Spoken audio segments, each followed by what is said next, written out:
Então, ontem, no final da tarde, houve uma reunião do presidente Lula, ele convocou de emergência todo o seu ministério. Foi impressionante a convocação, porque os ministros, em geral, estão por aí, né? Estão pelo Brasil, não estão, mas estava todo mundo aqui em Brasília, 38 ministros participaram dessa reunião.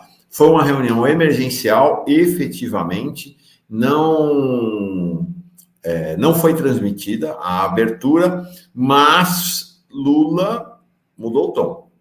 Lula mudou o tom, isso foi bastante importante. Olha o que ele disse na abertura da reunião.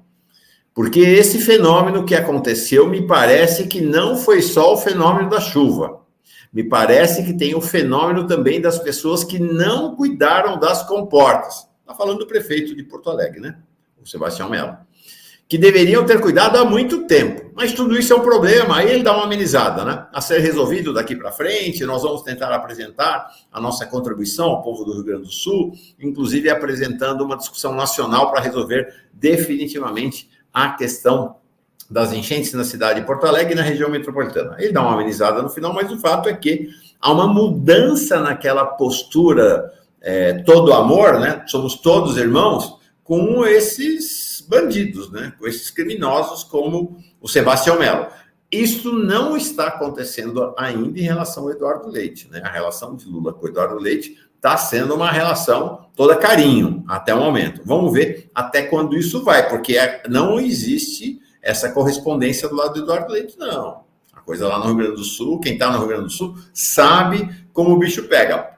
O Eduardo Leite de público fala que não, agradece, etc., mas o combate político e ideológico não é só com a extrema-direita, é com esta chamada. Extrema-direita é o Sebastião Mello, é com a direita cheirosinha. O Sebastião Mello, inclusive, importante dizer, Sebastião Mello é o queridinho do setor imobiliário do Rio Grande do Sul, de Porto Alegre. Ele liquidou Porto Alegre, entregou Porto Alegre para as grandes construtoras e para o setor imobiliário que estão lá ainda hoje fazendo a defesa dele. Tá? Então, essa fala do presidente Lula na abertura da reunião foi bastante importante. Vamos ver como é que isso vai se desdobrar daqui para frente. Gente, eu tenho acompanhado o bastidor aqui do governo em Brasília. O governo, há um clima de enorme preocupação no governo. O governo considera que agora melhorou um pouco, mas que vinha sendo derrotado na batalha da comunicação. Mas não é só na batalha de comunicação. O presidente Lula considera que há ainda uma desarticulação grande do governo federal nas ações lá no Rio Grande do Sul. Então, há um cenário interno de enorme tensão do governo Lula. Lula sabe que está jogando a sua liderança nesta crise do Rio Grande do Sul. E mais do que isso, que precisa demonstrar capacidade de liderança para iniciar um processo efetivo de reconstrução do Rio Grande do Sul. Vamos falar sobre isso daqui a pouco. Lula, no final da manhã, teve outra reunião, que é uma reunião com alguns ministros, né? Estava lá o Paulo Pimenta, estava o Rui Costa, estava a Esther Dweck, estava o Valdez. Aí participaram também uma parte da reunião o Pacheco, depois entrou o Lira, com o Eduardo Leite, com o governador Eduardo Leite. Então foi para falar de uma série de temas, vamos falar de um deles agora, que é a questão da dívida do Rio Grande do Sul, mas Lula foi para cima no tema das fake news, né, Rebeca?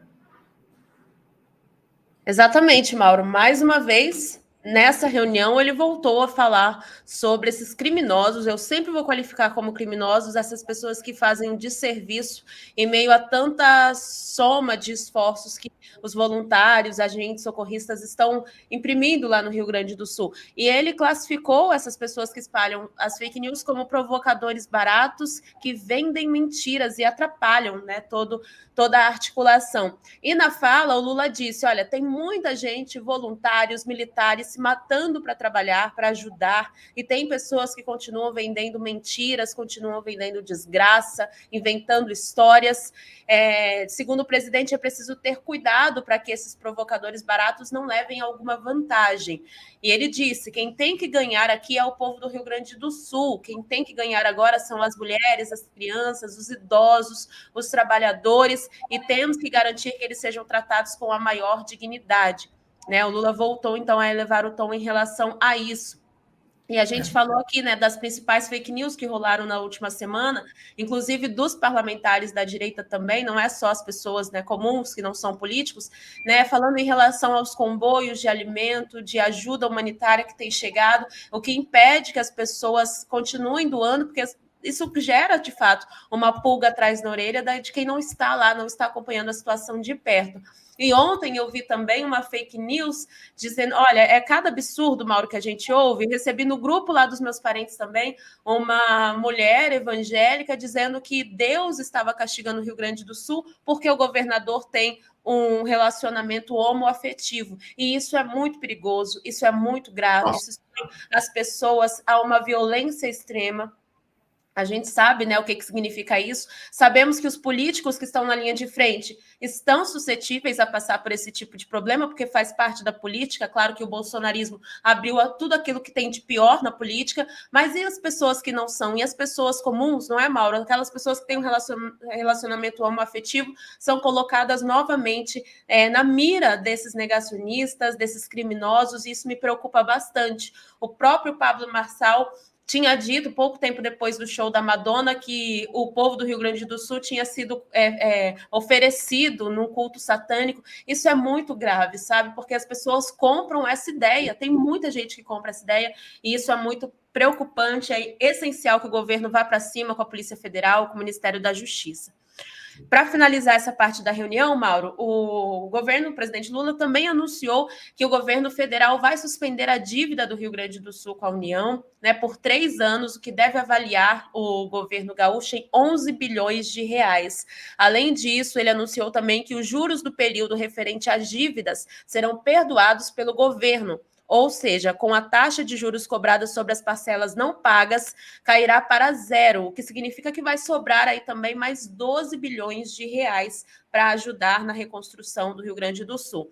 E na semana passada, o governo federal publicou também uma medida provisória que disponibiliza outros 12 bilhões de reais para ações de enfrentamento no estado. Então, é isso que precisa ser divulgado, né, gente?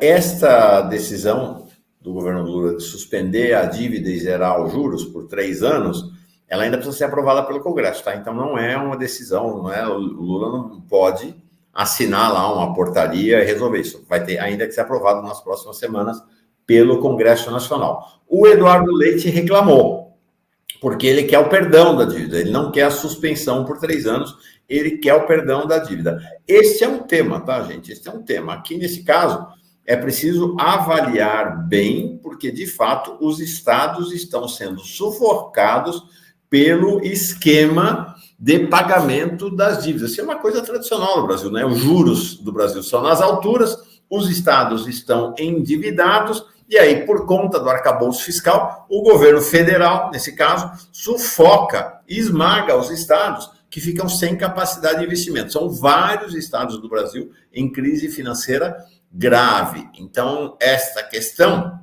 é uma questão que precisa ser avaliada. Dá para perdoar, ou seja, dá para deixar de lado as dívidas? É preciso ver. No contexto do arcabouço fiscal, é claro, a margem é muito, muito reduzida. Vamos ver como essa discussão continua.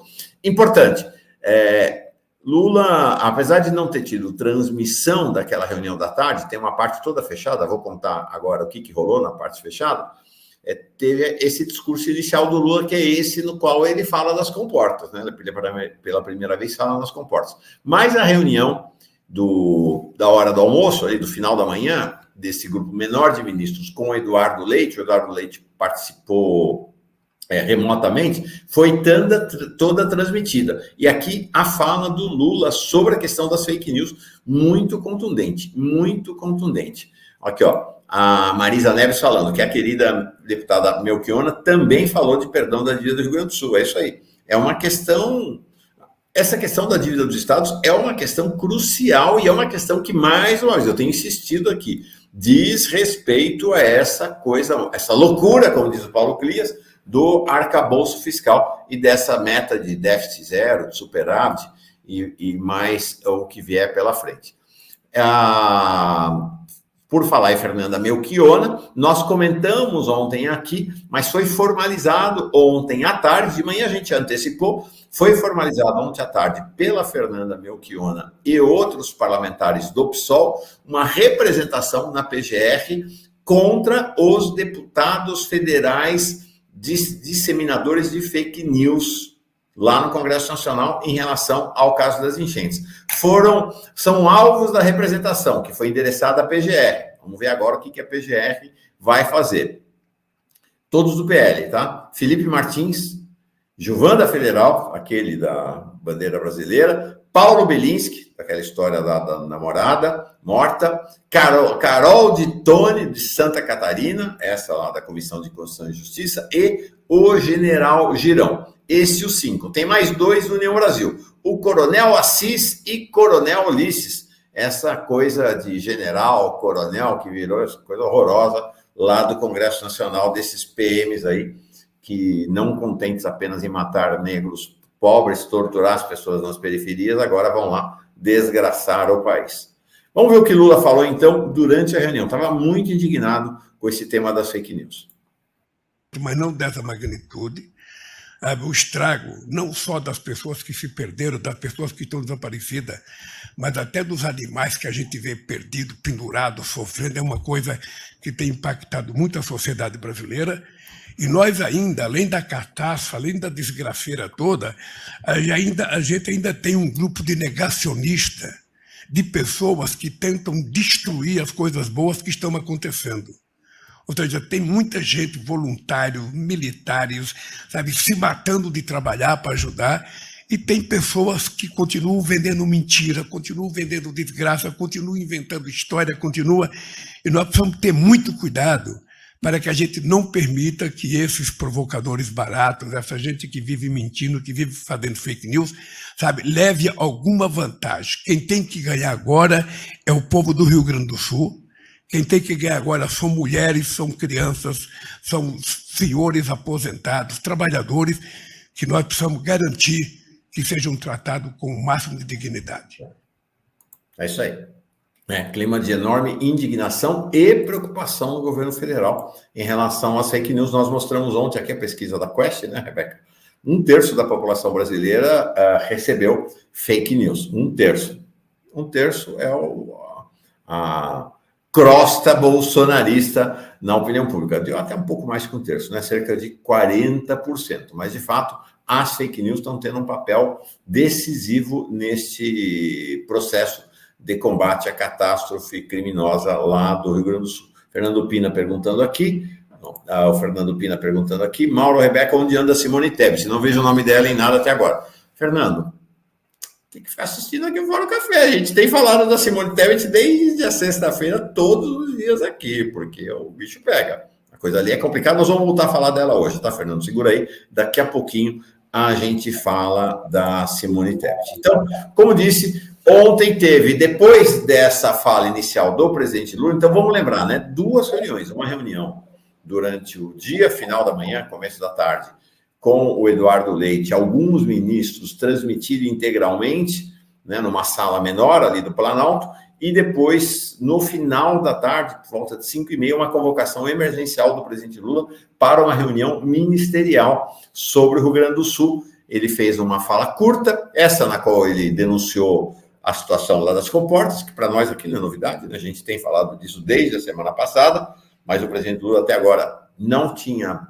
apontado o dedo para os responsáveis, não pelas chuvas, mas pela amplificação da catástrofe, né? O Miola tem feito uma sequência de artigos desde que voltou de Portugal para Porto Alegre no final da semana, mostrando que se as comportas tivessem funcionado, Porto Alegre não teria sido inundada desse jeito que foi, mas não mesmo, né? Então tem responsabilidade direta. Quando fechou as portas, Rebeca, e a reunião então continuou rolando, aí o que aconteceu? Né? Primeiro, Um tema foi o aeroporto Salgado Filho. O aeroporto Salgado Filho, que está lá, é mais um desses aeroportos privatizados, e aí a questão é, críticas a essa empresa de privatização, a tal de Fraport, né? Primeiro ia ficar fechado o aeroporto até sexta, depois ia ficar fechado até o final do mês. Agora não tem prazo, estão falando de até 6 meses. Sabe o que quer dizer? 6 meses com... Imagina Rio de Janeiro, 6 meses sem o Galeão ou sem o Santos Dumont. Imagina São Paulo, 6 meses sem o Cumbica. Belo Horizonte sem Confins. Inviabiliza, né? Inviabiliza a cidade. Então, vamos ver. Mas, como eu disse, um clima de muita preocupação, Lula, na parte fechada da reunião, disse que reclamou com os ministros, ele sente uma descoordenação do Ministério nas ações, disse que os ministros têm que ir de maneira coordenada para o Rio Grande do Sul, que só vale a pena ir para o Rio Grande do Sul quem tiver medidas concretas para anunciar lá no Rio Grande do Sul. Ele está preocupado, ele está bastante preocupado com a questão das ações concretas do governo e com a batalha de comunicação. Então, esta foi uma parte da reunião fechada, e depois, como eu disse, o Rui Costa, que fez esse relato sobre o aeroporto, reclamou muito do Eduardo Leite, dizendo que o Eduardo Leite está fazendo uma série de cobranças ao governo federal, mas que praticamente o governo do estado do Rio Grande do Sul tem estado praticamente inerte em ações concretas, né? Diz que até agora, olha só, quando é que começaram as enchentes? Nós estamos em 14 de maio, faz mais de 2 semanas. Até agora, o governo do estado do Rio Grande do Sul não apresentou um plano de trabalho detalhado, tanto para a crise quanto para o pós-crise. E tem 14 dias. E o governo do Rio Grande do Sul não é um governo pobrezinho, não, né? É um governo que tem quadros técnicos, tem gente que não está sob inundação, tem gente que está trabalhando em outras frentes. Não tem, até agora, nada de orientação. No entanto, de plano detalhado do governo do Rio Grande do Sul. No entanto, Lula disse que não é a hora ainda de fazer o confronto público com o Eduardo Leite, não será feito esse confronto público com o Eduardo Leite no atual momento.